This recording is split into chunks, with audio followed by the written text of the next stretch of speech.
Okay, so first of all, Ben from Hollar Homestead, Al, Lumnah from Lumnah Acres, and myself, Jason from Sow the Land. We figured, hey, I don't know, let's start a podcast where this podcast is going to be about just us just hanging out. It's like we're on the phone with each other, and we're going to be just talking shop, talking about homestead, um, because that's mainly what we do. Is we have different homesteads, and this podcast can be kind of like behind the scenes of like the content, the online content that we already put out there, because there's a lot more to it than what you see in a 10-15 minute YouTube video, and we do other things rather than even just filming and editing. But but this podcast is for that. We're just going to be talking about that and talking about shopping, what we did, mainly what we did for the week. We're going to have we'll probably have certain topics here from time to time, but for the most part, it's going to be what we did during the week, what projects we have coming up, what projects we are currently doing, and we're just going to hang out and just talk about just shop talk, homestead shop talk. So this podcast is our intro podcast, and we're just going to go down the line and introduce ourselves, so that way you guys know who we are. I'll go first. Anybody? I'll go first. Go for it, Ben. All right, so my name is Ben Hollar. Our channel is the Hollar Homestead. Basically, how it is for us is we started growing our own food in suburbia back in California, and really kind of got to the point where we wanted something more. I was working all the time. I was never home, and it got to the point where it was kind of a make or break situation. It was all of these things that we'd always talked about doing, traveling and buying more land and all this. It got to the point where we either have to go for it, or honestly, it was to the point where we were starting to talk about splitting up because I was working all the time. Well, we decided, hey, you know what? Let's sell everything. Let's buy an RV, and we traveled across the country, and I think we lived in that trailer for, it was 10 months we were on the road. We got to see 45 states. We finally wound up in North Carolina, and we loved it out here. We came through in October, fell in love, and found a piece of land, and we've been doing the homesteading thing. We're building a homestead. We are growing the majority of our food. We're growing all of our own protein. It's just an amazing thing to see where we are now versus where we were just even 5 years ago. So I think that's us in a nutshell. So I'm Al, Lumnah from Lumnah Acres. We started homesteading, I think around 2007 or 8. I had really bad anxiety, like super bad anxiety. Like I wouldn't leave my house. I could go to work some days, and I'd usually end up, throwing up on the way to work because I don't know what, but I had really bad anxiety. It just got crazy. And I went to work one day, and my boss was like, hey, you have an issue. Here's a phone number. Give them a call. You need to see what's going on. So I started talking to a shrink, and at the same time, Food Inc. came out, and that's when I found out about Polyface Farms and our food systems, and all of that. I found out that food is what was giving me my anxiety. So we started growing our own food back then for that reason, and then it kind of snowballed. I think, like you guys know, it's like chicken math when you're doing homesteading, but it's not just chickens, it's everything. And I remember the first time we raised our own chicken, I was kind of like, this is a bummer. This is delicious. I'm ruined. I can never go back to having store-bought chicken again. True. And then the more we did it, the more we grew, the more we got into it, and we just did it more and more. At one point, because of job situations where we lived, we had to move back to the city. And when we were in a city area, we were still trying to raise our own egg layers. We weren't supposed to have them. We didn't do meat birds, but we did rabbits back then because we could raise rabbits in a shed and nobody knew. And we did that for, I think, 3 or 4 years, and then we moved back to the country. when we moved back up here, we dove in deep, and that's when we started the YouTube channel, and that was 2015, 2016, and then it's just kind of grown from there. YouTube has let us grow the channel and let us grow what we're doing, and we just kind of love what we're doing, and it's kind of nice to be able to disconnect and go our own way. It's kind of a little different than everybody else, but it's wild to be able to do it. So we're not quite at growing all of our own protein. We grow meat birds. So we have all of our own chicken that we raise. We raise our own pork. The only thing we do buy is beef, but we just bought our first milk cow a month ago now, and she came with a calf that was 3 weeks old, which is a steer. So in about 15 months, we're going to have our own beef in the freezer, so we'll have all of our own protein at that point, which is exciting. So, Nice. And then we do a lot of building, just like you guys do. So I feel like a lot of us here, or all of us here, are homesteading, but there's plenty of projects to do at the same time. So it's not just growing food, it's building everything we need to build. Yep, amen to that. Right on, man. So for me, so originally from California, I think me and Ben kind of have an almost similar story, but we're both from California, I guess. But in 2010, I get diagnosed with cancer. You know, me and my wife were born and raised in Los Angeles area and lived there our whole lives, and you know, we just kind of raised a standard American diet, I guess, and you know, we've been together since high school, met in high school, and you know, got married, and then in 2010 get diagnosed with cancer, and that kind of just opened our eyes, and like we started to question a bunch of things. You know, the food that we eat, started questioning that, and started questioning, you know, just in our health in general, and that kind of snowballed into wanting to grow our own food. And after doing 6 months of chemo, you know, I was in remission, and it was during that time where we're like, hey, let's maybe we should be more active, maybe we should cut out fast food and stuff like that. And next thing you know, we're trying to figure out how to grow food. You know, we had a little backyard out there, and you know, didn't know anybody who did this stuff, who had chickens, who had a backyard garden or nothing like that. And we just started figuring it out, and almost, I mean, looking back at it now, we had that, you know, homestead mindset in the city. You know, started figuring out how to can food, and this was really before like YouTube came around, you know, or social media. I mean, maybe there was Facebook or maybe Instagram just starting out, but really it was about, you know, we got books, we would read blogs, we would just meet people in the community who knew how to can or who knew how to grow food, and learn that way. And then, you know, next thing you know, we're talking about buying some land somewhere, you know. After growing that first tomato, you feel like a farmer all of a sudden. and we would joke around though, because, you know, all our family was out there, didn't, you know, the only way we were gonna have land is we were gonna move away from Los Angeles, and we felt like that would never happen because this is where we're from, this is where we're at, this is where we grew up, and everyone's here, all our friends here and stuff. So plus I had a good job. My wife also, she, you know, later on she had left her career in the fashion industry to be a stay-at-home mom, and then I still had an office job, and you know, that snowballed into moving out to North Carolina, we started on 1.5 acres, you know, quitting our careers and figuring it out, you know, not really knowing anyone out here, no job. We had 1.5 acres. All we knew is we wanted to grow our own food, be as healthy as possible, and be happy, and be together as a family, and try to figure what that looked like for us.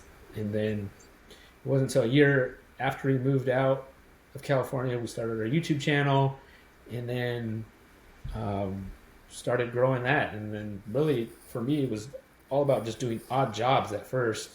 I mean, still it kind of is that. but basically working for myself and saying yes to a lot of things to make it all work and to pay the bills, and then at the same time growing our YouTube channel. And then after 6 years on 1.5 acres, we moved to 14 acres last year, where we're at now. Now we're on 14 acres, and our YouTube channel grew in 6 years. About 6 years we've been doing it, and we just basically document the stuff that we're doing here on our homestead. And at the same time, we've been doing it for a while now, so you learn some things. We start creating our own online workshops. We start hosting workshops here at our homestead, teaching people how to do this stuff in real life. And if they can't have a workshop in person, then they could go online and we show them that way. So, then just keep on growing that way. And we're still learning some things, because coming from the city to 1.5 acres to 14 acres, it's different, because, we might as well be on a 100-acre ranch right now because it feels so big. Right. But, we're just showing the process and saying that, hey, if we can figure this out, anybody could, really. And we're just sharing it. You, Jason, and Ben are in North Carolina, and I'm in northern New Hampshire, so it'll be interesting to see the two different climates, how that dictates what we're able to do and when we're able to do it. Question for you, Ben. What got you starting to raise your own food? You guys, is that something you always did, or why'd you start growing your own food? So, honestly, it sounds a little bit along the lines of you. Health has always kind of been a thing that we've cared about, at least Meg a lot more so than I standard American diet, I couldn't care less, all of that. And Meg, when our oldest boys were born, they were 3 months premature, and Meg, because having to go into the NICU every night, you have to scrub down, and it's some really harsh soap, and so Meg developed like an eczema that she could not deal with. Nothing she tried worked, and she basically started researching, okay, how come none of these skincare products work? And she finally she learned enough and started making her own. And that was the snowball, like, jumping off for her. And she went down the rabbit hole of health and nutrition and all of that stuff. And I kind of followed along as kind of trying to keep up. Well, it was when I started watching documentaries with her, like Food Inc. That was a great one. There's so many I've watched over the years that kind of opened my eyes to our broken food system and everything that's going on.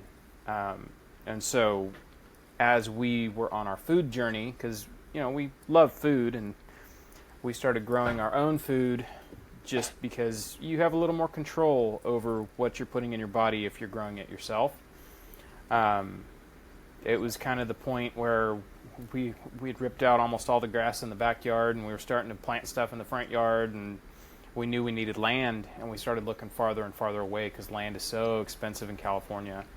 And when you're looking 6 hours away, you might as well start looking next state over. So that was what we did. That was when we hatched the plan to leave. I think it's pretty wild that it's all kind of health related, once you start learning about all of it. When was what do you call your daughter, Jason? Penelope. Penelope, is that what you call her, Penelope? Did she get a nickname, or? That's her name. What's her name? Sometimes we call her Penny. What? Penny, gotcha. Yeah. So did it have anything to do with when Penelope was born, when you guys started, or was it just all when your cancer diagnosis? No, it was mainly more like cancer. I mean, we left California when she was 4. Okay. Because, also we knew if we would have waited, everyone says, there's not a perfect time, to move, to do something like that, right? So we felt like if we would have waited, and as she got older, she's gonna have friends, she's gonna, go to school. Like, I think it would just be harder to leave. So I felt like doing it when she was younger, that was important. But really, it was mainly because of my cancer. And then, we started to see different things happen in California that wanted us to leave, and we wanted her to be in a different environment, and also my wife, she always wanted to homeschool, so that helped too greatly, because we could leave if we're just going to homeschool.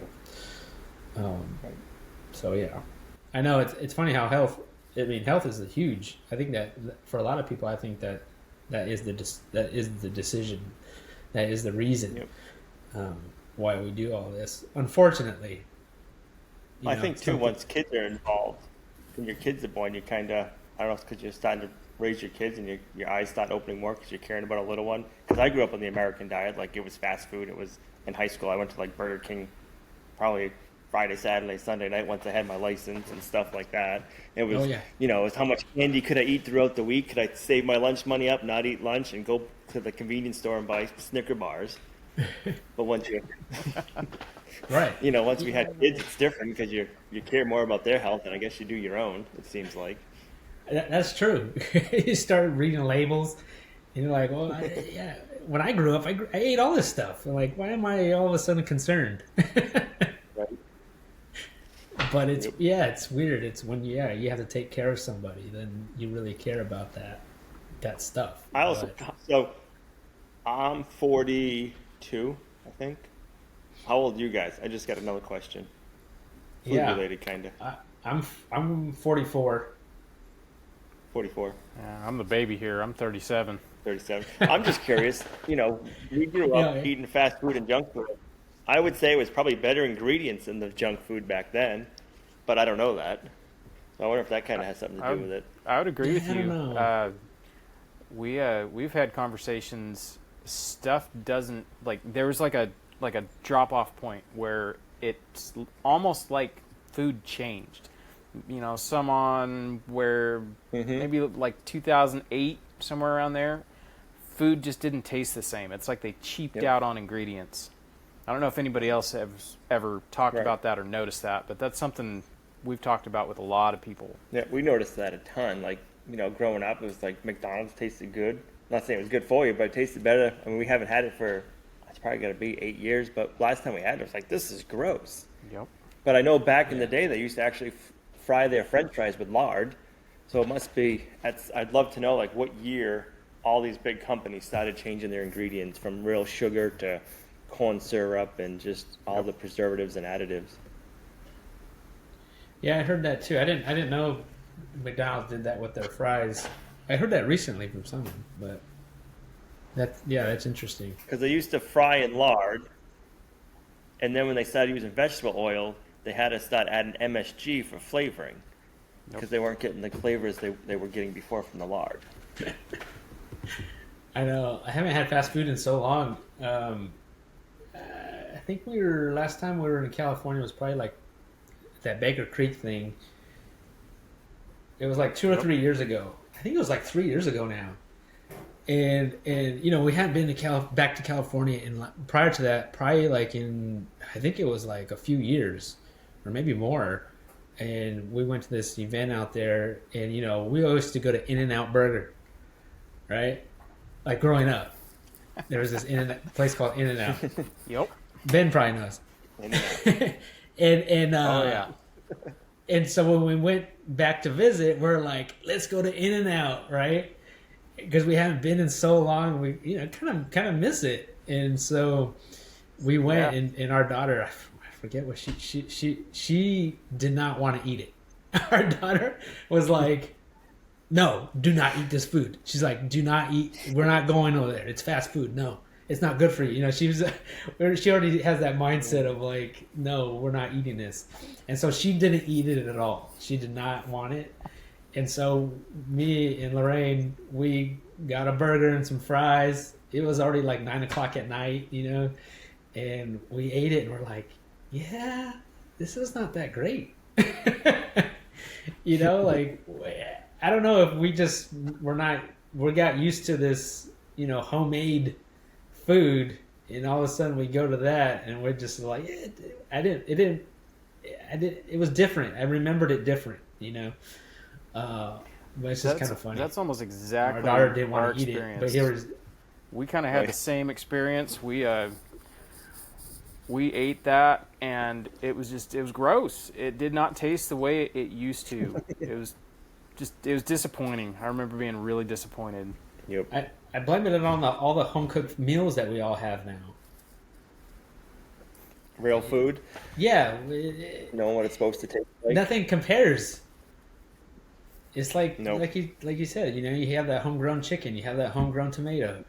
I mean, going to a restaurant now, it's just you're ruined. Yeah, you're done. you cannot replicate. You're not going to that. get.